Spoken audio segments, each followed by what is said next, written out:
Welcome back to the Compassion for Companions podcast. My name is Karen Adriani, and today I will be talking about the importance of veterinarian behavior when interacting with a grieving client.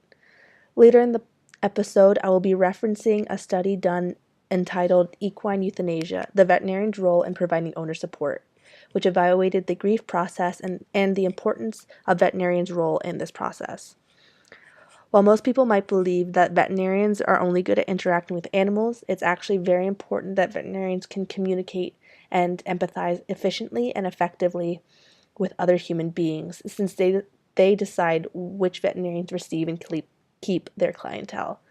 In sensitive moments, such as the loss of a furry family member, the veterinarian needs to be able to support their client in a respectful and helpful way. Keep in mind, during this entire podcast series, that grief is unique to each person experiencing it.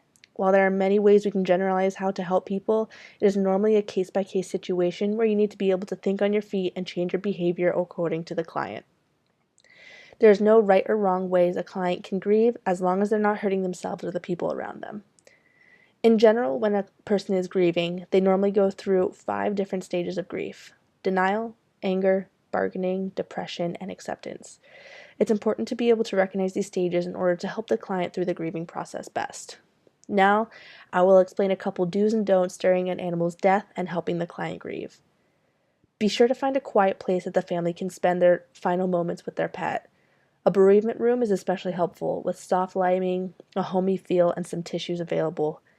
Waiting areas during highly emotional times can be traumatic, and giving the client their own space to grieve is very helpful. It's important to acknowledge their loss. Simply saying, "This must be a great loss for you and your family," or "It's obvious how much Rex was loved," shows that you recognize this loss is significant and shows your empathy.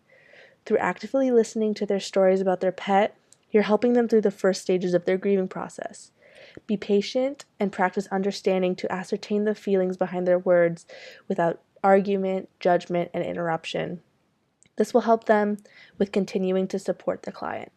Additionally, it's important to read their body language. While some clients may be receptive to a pat on the arm or a hug, there are others that may be uncomfortable with that. It's important to read the room, as one might say, and decide what's best for your client. On the other hand, if you yourself, the veterinarian, is uncomfortable with body contact, it's important to take this into consideration because the client will feel your discomfort.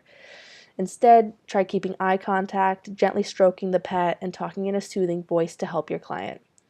Something that's actually a little new in the vet community is the acceptance to cry after a pet's death. Crying can reveal your empathy and sadness for the pet and the family who are losing a member of their family, and they'll feel closer to you. Later in this episode, I'll reference the study done with horse euthanasia, where clients were much more satisfied with the procedure if the veterinarian was friendly and compassionate rather than formal and cold. Don't forget that words hurt. It might seem obvious not to say, "It was just a dog," or "At least it wasn't one of your children," but saying things like, "I know how you feel," is wrong as well, because you don't know how they feel. "I have felt this pain" is much more appropriate. "Be glad that you had her this long" is also well-meaning, but their lives are never long enough when you love a pet so dearly. Of course, don't talk religion, since there's so many different beliefs and yours may not align with your clients'.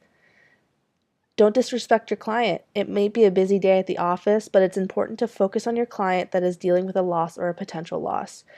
Don't appear rushed or say that you're busy. Give your client your full attention. And last but not least, don't disrespect the pet. Treat the pet like you would in life, gently and with care. The client might say, "Put a blanket over him so he doesn't get cold," which just seems irrational, but it's important to the client as part of their grieving process. The reality may be too tough for them to handle right at that moment, so their minds give them a break by imagining that maybe they're sleeping. Through the study on horse euthanasia, written by Endenberg, Kerpenstein, and Sanders, it was found that clients were much more satisfied with the procedure if all of their questions were answered and a walkthrough of what was going to happen was explained. As I mentioned before, most clients preferred a warm and friendly veterinarian rather than a formal and cold one. The owner relies on the support of the veterinarian and the rest of their social environment, but this study showed that condolence letters were less appreciated.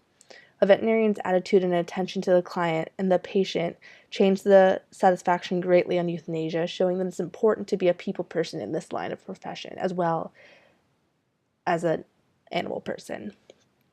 Unfortunately, in the end, there may not be much that you can do to help your client feel better, but being there as a steady support can be valuable.